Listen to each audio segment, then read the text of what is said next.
Last week, I told you I was going to cover something extraordinary. I told you that the standard advice to reduce dietary fat and increase whole grains, the advice that has defined mainstream nutrition guidance for 40 years, may have been the single greatest contributor to the epidemic of metabolic disease we are now living through. I want to be clear about what I'm doing today before I begin. I am not promoting a diet. I am not selling a program.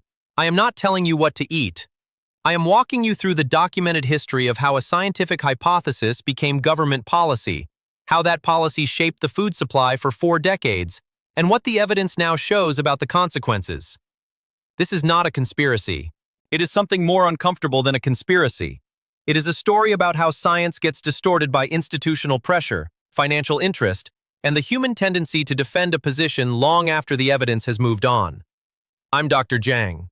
And I want to start today, as I always do, with a patient. His name was Robert. He was 62 years old when he first came to see me. Robert had done everything right. For 30 years, he had followed the nutritional advice his doctors gave him without question. Low fat, lean protein, whole grains. He switched from butter to margarine in 1987. He replaced his eggs with oat bran cereal in 1991. He chose low-fat salad dressings, skim milk, fat-free yogurt, and whole wheat bread. He walked 30 minutes every day. At 62, Robert had type 2 diabetes. He had non-alcoholic fatty liver disease. His triglycerides were 240. His HDL, the protective cholesterol, was 31. He was 40 pounds overweight, almost entirely in his abdomen. His cardiologist had just told him he was at high risk for a cardiovascular event within the next 10 years. Robert sat across from me and said something I will never forget. He said, "I followed the rules. How did this happen?" I said, "I'm going to show you exactly how, and it starts 70 years ago." Here is what we are covering today. First, the origin story. How a single scientist's hypothesis became the foundational assumption of global nutrition policy and the evidence that was ignored to make it happen. Second, the food industry response. What food manufacturers did with the low-fat mandate and what they put in food when they took the fat out. Third, the metabolic consequences. The specific biological pathway by which 40 years of low-fat, high-carbohydrate eating drove the visceral fat and fatty liver epidemic we discussed in the first 2 videos. Fourth, what the science actually says now. The landmark studies that have systematically dismantled the dietary fat hypothesis. And fifth, what this means for how you eat. Not a diet, but a framework for thinking about food that is built on the current evidence rather than a 40-year-old political compromise. Let's go back to 1953. A physiologist at the University of Minnesota named Ancel Keys published a paper that would change the course of nutritional science for the next 7 decades. It was called the 6 Countries Analysis. Keys had collected data on dietary fat consumption and heart disease mortality rates across 6 countries and found a striking correlation. Countries with higher fat intake had higher rates of heart disease. The graph was compelling. The hypothesis was elegant. Dietary fat, Keys proposed, caused heart disease. The paper was enormously influential. Keys was persuasive, prolific, and politically skilled. He secured a seat on the Nutrition Committee of the American Heart Association. He became, in effect, the architect of American dietary policy. Here is what was not in that paper. Keys had data from 22 countries. He used 6. The 16 countries he did not include did not support his hypothesis.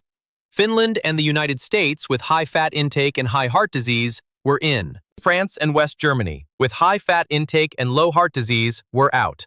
The cherry picking was not hidden, it was simply not questioned, because Keys was forceful and his critics were marginalized. A statistician named Jacob Yerushalmi and a physician named Herman Hillebo published a reanalysis in 1957 using all 22 countries. They found no consistent correlation between dietary fat and heart disease mortality. Their paper was largely ignored. Keys attacked Yerushalmi's credibility publicly and repeatedly. The debate was effectively closed before the science was settled. In 1961, the American Heart Association published its first dietary guidelines recommending reduced saturated fat consumption. In 1977, the United States Senate Select Committee on Nutrition, chaired by Senator George McGovern, published the Dietary Goals for the United States, recommending that Americans reduce fat intake to 30% of total calories and increase carbohydrate consumption to 55 to 60%. These became the template for the USDA food pyramid, first published in 1992, which placed bread, rice, cereal, and pasta at the base, 6 to 11 servings per day, and fats and oils at the very top with the instruction to use them sparingly. The entire American food supply was restructured around this framework. Schools, hospitals, military bases, government cafeterias, food assistance programs, all aligned to the low-fat, high-carbohydrate model. And the food industry, which had been watching this process carefully, saw an extraordinary commercial opportunity. If fat was the enemy, removing fat from food created health food. Low-fat cookies, fat-free salad dressing, reduced-fat peanut butter, skim milk, low-fat cheese. The supermarket was reorganized around low-fat certification. The American Heart Association's Heart Check logo, which we discussed last week in the context of yogurt, became the ultimate seal of approval, and it was granted to products based primarily on their fat content, regardless of their sugar content. But food without fat tastes like nothing. Fat carries flavor. Fat produces satiety. Fat slows the absorption of everything eaten with it. When manufacturers removed fat, they replaced it with something that solved the taste problem without solving the satiety problem: refined carbohydrates and sugar. Specifically, high-fructose corn syrup, which had become cheap to produce at industrial scale in the 1970s thanks to government corn subsidies and a Japanese enzymatic process that converted cornstarch into fructose. The timing was not coincidental. High-fructose corn syrup entered the American food supply in large quantities in the late 1970s, precisely as the low-fat dietary guidelines were being implemented. By 1984, Coca-Cola and Pepsi had switched from sucrose to high-fructose corn syrup entirely. By the late 1980s, it was in bread, yogurt, ketchup, salad dressing, breakfast cereal, granola bars, and virtually every processed food in the supermarket. Americans were eating less fat. They were eating dramatically more fructose, and the metabolic consequences were becoming visible in the data almost immediately, though it would take decades for the medical establishment to connect them. Now let me show you the specific biological pathway that links 40 years of low-fat, high-fructose eating to the visceral fat and fatty liver epidemic.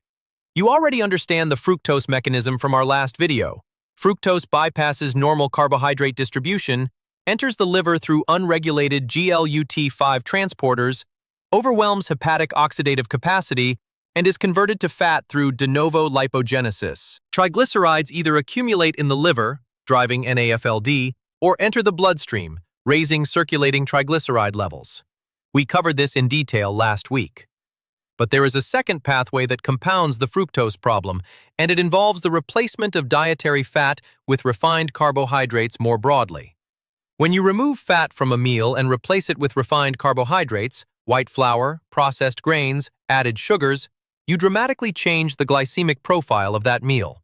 Fat slows gastric emptying. Fat blunts the glucose response to carbohydrates eaten alongside it. Fat activates satiety hormones, CCK and peptide YY, that tell you to stop eating. When fat is removed and carbohydrates increase, the glucose response becomes sharper, the insulin response becomes larger, and the satiety signal is weaker. Chronically elevated insulin, the inevitable consequence of a high-carbohydrate, low-fat dietary pattern, does three things that are directly relevant to the visceral fat accumulation we discussed in video number 1. First, it suppresses lipolysis, the breakdown of stored fat. When insulin is elevated, your body cannot mobilize stored fat for energy. You are metabolically locked into fat storage mode. Second, it promotes de novo lipogenesis, exactly the same liver process that fructose drives, but activated through a different pathway, the insulin-stimulated activation of SREBP1C, the master transcription factor for fatty acid synthesis. Third, it drives insulin resistance. As cells are chronically exposed to high insulin, they downregulate their insulin receptors. The pancreas responds by producing even more insulin. The cycle escalates. Visceral fat, which is more insulin-resistant than subcutaneous fat from the beginning, becomes the primary beneficiary of this metabolic dysfunction. Robert's 30 years of low-fat eating had done exactly this. His triglycerides of 240 were not from the fat he wasn't eating. They were from the carbohydrates that had replaced it. The oat bran cereal, the whole wheat bread, the fat-free yogurt with its 20 grams of added sugar, the pasta, the rice, the crackers. His low HDL, which is almost universally associated with high triglycerides and insulin resistance, was a direct marker of the carbohydrate-driven metabolic pattern. His abdominal obesity, his fatty liver, his type 2 diabetes, all were consistent with 30 years of chronically elevated insulin driving the visceral fat accumulation cycle we laid out in video number 1. He had followed the rules. The rules were wrong. Now let me show you what the science actually says, because this is not a fringe position. This is where the research has been moving for 20 years, and the evidence is now substantial enough that even conservative medical bodies are beginning to revise their guidance. The Women's Health Initiative, the largest randomized controlled trial of dietary fat reduction ever conducted, enrolled almost 49,000 women and followed them for 8 years. One group followed a low-fat dietary intervention. The control group ate their usual diet. The low-fat group reduced total fat from 38% to 29% of calories. They increased fruit, vegetable, and grain consumption. They received ongoing dietary counseling. After 8 years, no significant reduction in breast cancer risk, no significant reduction in colorectal cancer risk, no significant reduction in cardiovascular disease, no significant difference in body weight compared to the control group. The hypothesis that reducing dietary fat would reduce disease risk, tested at the largest scale ever attempted in nutrition science, was not supported. A landmark meta-analysis published in the American Journal of Clinical Nutrition by Siri Torino and colleagues in 2010 pooled data from 21 prospective cohort studies covering nearly 350,000 adults followed for 5 to 23 years. Their conclusion? There is no significant association between saturated fat consumption and cardiovascular disease or stroke.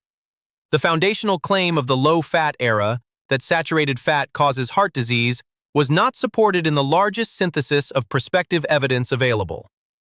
A 2015 systematic review and meta-analysis in the British Medical Journal by Chowdhury and colleagues, covering 72 studies and 530,525 participants, found that neither total dietary fat nor saturated fat was significantly associated with cardiovascular events. They found, however, that trans fats, the industrially produced, partially hydrogenated vegetable oils that were promoted as healthy alternatives to saturated fat throughout the low-fat era, found in margarine and commercial baked goods, were associated with significantly higher cardiovascular risk.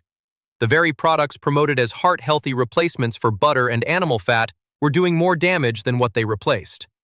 The Predimed trial, a large randomized controlled trial conducted in Spain and published in the New England Journal of Medicine, assigned high-risk cardiovascular patients to one of 3 diets: a Mediterranean diet supplemented with extra virgin olive oil, a Mediterranean diet supplemented with mixed nuts, or a low-fat control diet. After 5 years, both Mediterranean diet groups had significantly lower rates of cardiovascular events compared to the low-fat group. The trial was stopped early because the benefits were so clear that continuing to assign patients to the low-fat group was considered ethically unjustifiable.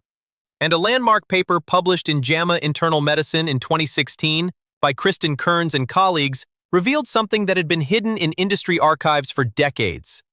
Internal documents from the Sugar Research Foundation, a trade group funded by major sugar companies, showed that the foundation had secretly funded research in the 1960s specifically designed to shift scientific attention away from sugar as a cause of heart disease and toward dietary fat. The researchers who produced those studies were paid the equivalent of $50,000 in today's dollars. One of them was a Harvard professor who later became the head of nutrition at the USDA, a position from which he helped shape the very dietary guidelines that would define American nutrition policy for the next 40 years. This is not speculation. This is documented in the industry's own internal correspondence, obtained through archival research and published in one of the most cited papers in nutrition science history. The low-fat era was not simply a scientific mistake. It was a scientific mistake that was then exploited and sustained by financial interests that benefited from it. The sugar industry, which gained a protected position in the food supply. The processed food industry, which built a product empire on low-fat certification, and commodity grain producers, whose crops formed the newly approved base of the human diet. Now let me bring this back to what it means for Robert, and for you. Robert did not have a discipline problem. He did not have a willpower problem. He had an information problem. For 30 years, he received guidance that was built on a flawed hypothesis, amplified by financial interests, and institutionalized into policy before the evidence could catch up. His type 2 diabetes, his fatty liver, his triglycerides, his abdominal obesity. They were not failures of personal responsibility. They were the predictable metabolic consequences of a dietary pattern that had been scientifically discredited but never formally retracted. When I explained this to Robert, when I showed him the evidence, the history, the mechanism, he was quiet for a long time. Then he said, "So what do I eat?" And this is the answer I gave him. Not a diet, not a list of forbidden foods, a framework. Eat food that does not spike insulin. Eat food that does not deliver liquid fructose to a fasted liver. Eat food that contains the dietary fat your body has been designed to metabolize for hundreds of thousands of years. The fat in eggs, in fish, in meat, in olive oil, in nuts, in avocado. Reduce refined carbohydrates and added sugars. Not because carbohydrates are inherently dangerous, but because refined carbohydrates at the volumes promoted by 40 years of dietary guidelines produce a chronic insulin environment that drives visceral fat accumulation, insulin resistance, and the metabolic syndrome. This does not mean eliminating carbohydrates entirely. It means understanding that the carbohydrates in a bowl of berries, a cup of lentils, or a sweet potato are metabolically different from the carbohydrates in white bread, instant oatmeal, and low-fat flavored yogurt. Fiber matters, processing matters, glycemic load matters, and dietary fat, specifically the monounsaturated and saturated fats that were demonized for 40 years, is not your enemy. Robert came back to see me 8 months after we had this conversation. He had removed the oat bran cereal and replaced it with eggs and avocado.